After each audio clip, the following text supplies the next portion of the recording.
Selamat datang di channel Jendela Sains. Di video ini kita akan membahas transformasi geometri dengan matriks part yang ketujuh, yaitu tentang refleksi atau pencerminan terhadap garis Y sama dengan MX.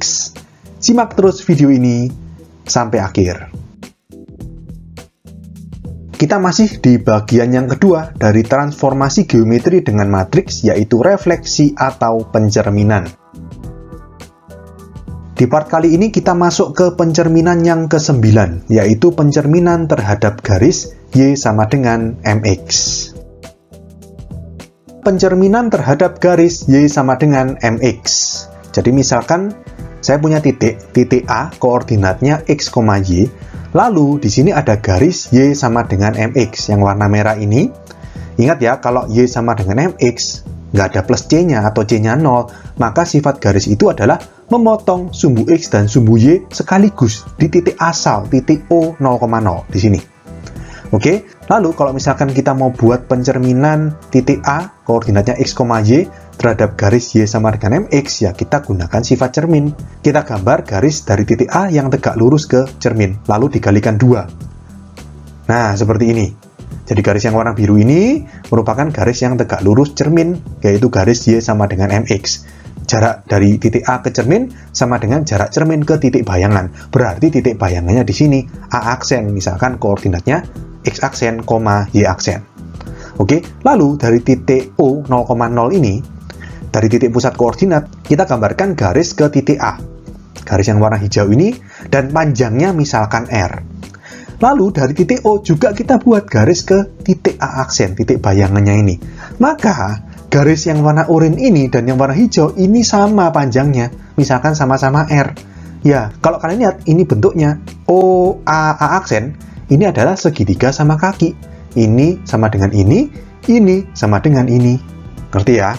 Nah, lalu di sini misalkan sudut yang dibentuk antara garis warna hijau dengan sumbu X itu adalah theta. Sedangkan sudut yang dibentuk antara garis yang warna merah dengan sumbu X itu alfa. Maka, sudut yang dibentuk antara garis merah dan hijau atau ini saja, ya selisihnya. Berarti kan kalau ini theta, ini alfa, berarti kalau ini ya alfa dikurangi theta. Oke, kalau ini alfa dikurangi theta, maka sudut yang dibentuk antara garis merah sama garis oranye yang ini juga alfa min theta, karena kan sama kaki ini. Ya kan? Nah, karena ini alfa min theta, maka kalau total, jadi dari garis yang warna oranye sampai ke sumbu X, berarti dari sini sampai sini, itu adalah 2 alfa min theta.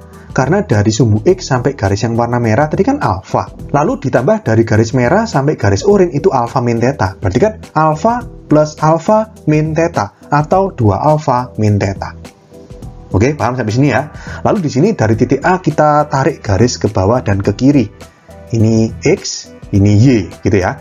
Dari titik A aksen juga kita tarik garis ke bawah dan ke kiri. Ini X aksen dan ini Y aksen. Sampai sini paham ya? Lalu selanjutnya gini, perhatikan segitiga ini. Titik O, lalu titik ini, sama titik A. Ini, segitiga yang dibatasi oleh garis hitam, hijau, sama garis putus-putus. Oke, ini kan segitiga siku-siku. Ya, kurang lebih kita gambarkan ulang seperti ini, ya kan? Segitiganya seperti ini. Maka kita lihat, panjang ini, sisi samping sudut theta yang horizontal ini, berarti kan ini sampai sini. Berarti X itu kan. Lalu sisi depan dari sudut atau yang tegak ini, berarti kan dari sini ke sini. Berarti kan sama aja dengan Y. Vertikalnya, ya kan. Lalu yang miring, yang ini, apa ini? Garis hijau ini. R. Oke. Berikutnya, perhatikan segitiga yang ini. Yang orange, hitam sama garis putus-putus, yang segitiga siku-sikunya tinggi ini. Oke, kita gambar ulang seperti ini. Sudutnya dari sini ke sini itu 2 alfa min theta kan? Ini kan sama ya, 2 alfa min theta. Lalu sisi alasnya ini, berarti dari sini sampai sini itu X aksen. Tinggi dari segitiganya yang sisi tegaknya, berarti ini kan? Ini apa? Y aksen.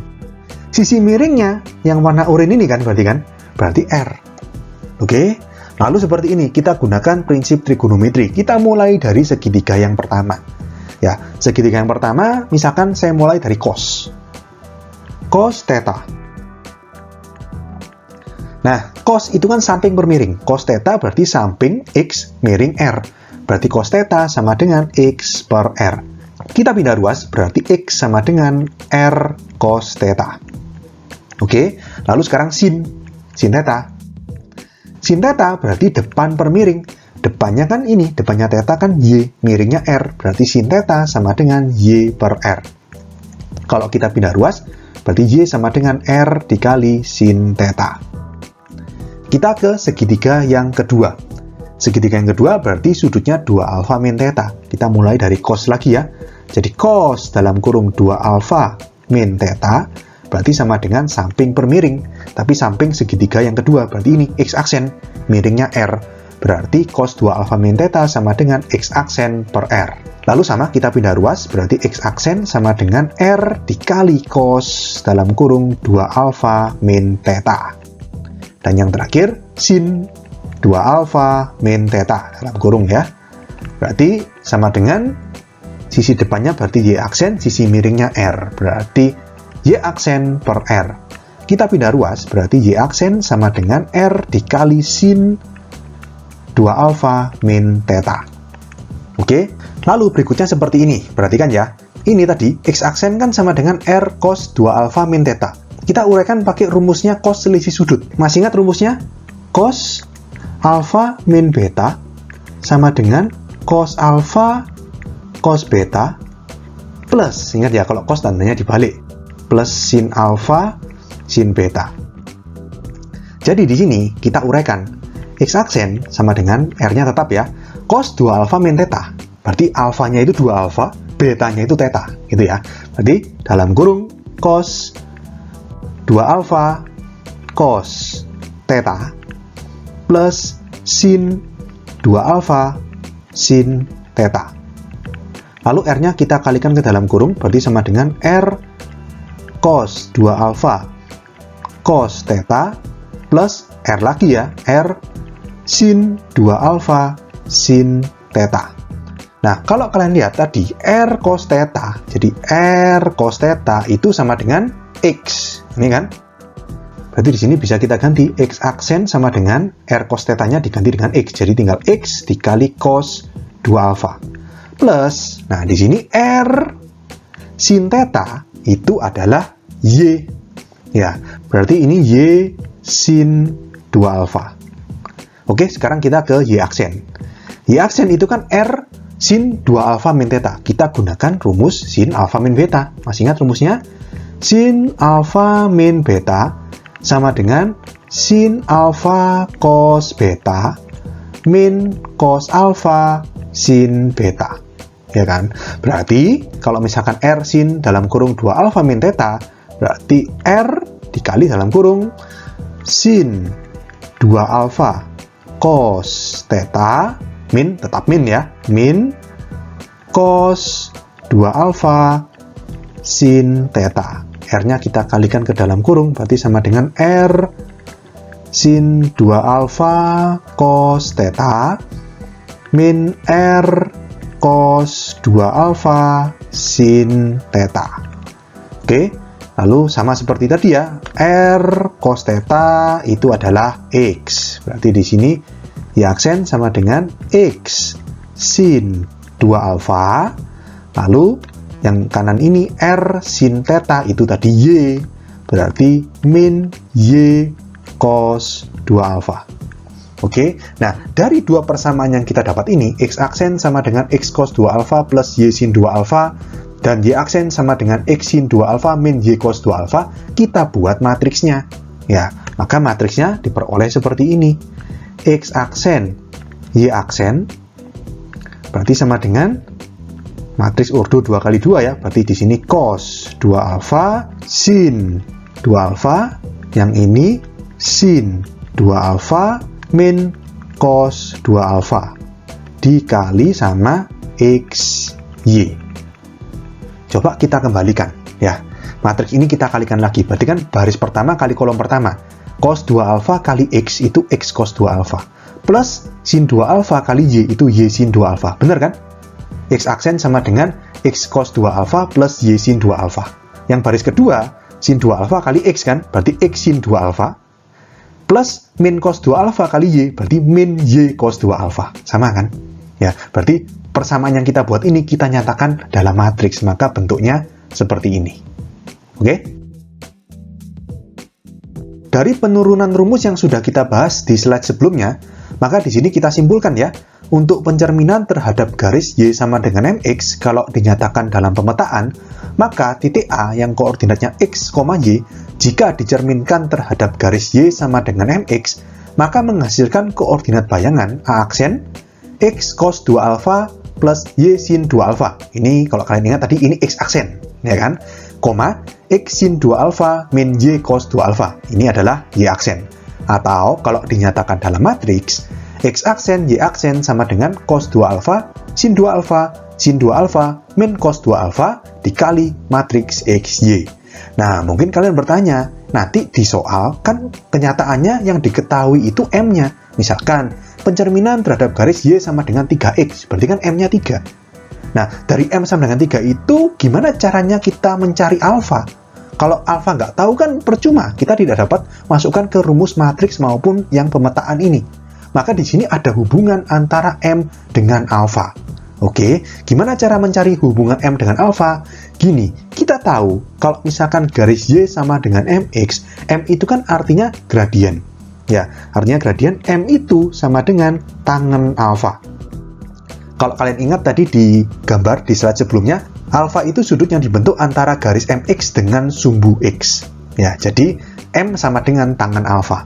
Kalau M sama dengan tangen alfa, maka gini, untuk mencari di sini kan kita butuh cos 2 alfa sama sin 2 alfa ya.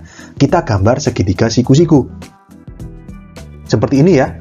Siku-sikunya di sini, ini alfa. Tangen alfa sama dengan M. Tangen itu depan per samping. Berarti misalkan depannya M, sampingnya 1 kan M per 1 sama dengan M. Kalau depannya itu M, sampingnya itu 1, maka miringnya berarti akar 1 kuadrat plus M kuadrat atau 1 plus M kuadrat. Oke, nah dari sini kita hitung cos 2 alfa sama sin 2 alfa. Kita mulai dari cos 2 alfa. Cos 2 alfa itu kalau kalian ingat banyak rumusnya ya. Ada cos kuadrat alfa min sin kuadrat alfa. Ada 2 cos kuadrat alfa min 1. Ada juga 1 min 2 sin kuadrat alfa. Kalau kalian ingat di trigonometri analitika. Di sini misalkan saya ambil yang rumus 2 cos kuadrat alfa min 1. Oke, berarti sama dengan 2 dikali cos kuadrat alfa kan artinya cos alfa yang dikuadratkan. Oke, jadi di sini kita kasih kurung. Cos alfa itu samping bermiring. Sampingnya alfa 1, miringnya akar 1 plus M kuadrat. Jadi di sini 1 per akar 1 plus M kuadrat dalam kurung dikuadratkan.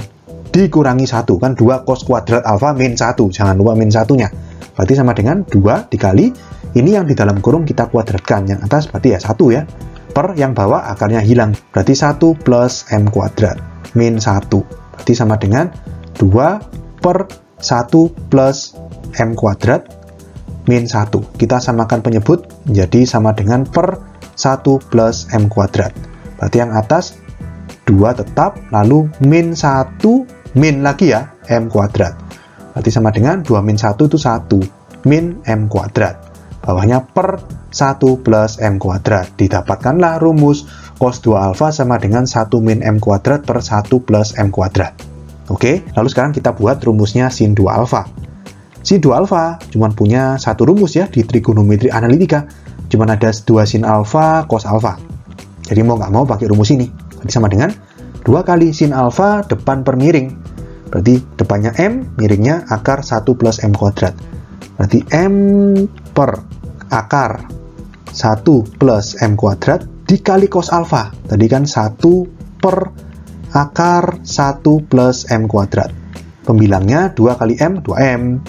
Penyebutnya akar 1 plus M kuadrat kali akar 1 plus M kuadrat, ya akarnya hilang, 1 plus M kuadrat. Didapatkanlah rumus sin 2 alfa sama dengan 2M per 1 plus M kuadrat. Ya, jadi ini pembuktiannya. Ya, jadi kalau misalkan di soal nanti diketahui M-nya, ya sebelum masuk ke perhitungan matriksnya, kita hitung dulu berapa sin 2 alfa, rumusnya 2M per 1 plus M kuadrat. Lalu, berapa cos 2 alfa, 1 min M kuadrat per 1 plus M kuadrat. Setelah nilai dari sin 2 alfa dan cos 2 alfa kita sudah dapatkan secara eksak, baru kita masukkan ke matriksnya. Oke, paham ya? Oke, sekian untuk video kali ini. Untuk melihat playlist lengkap dari bab ini, bisa kalian klik thumbnail yang ada di sebelah kanan atas ini. Jika ada pertanyaan, saran, maupun kritik, bisa kalian tulis di kolom komentar. Semoga bermanfaat dan sampai jumpa di video selanjutnya.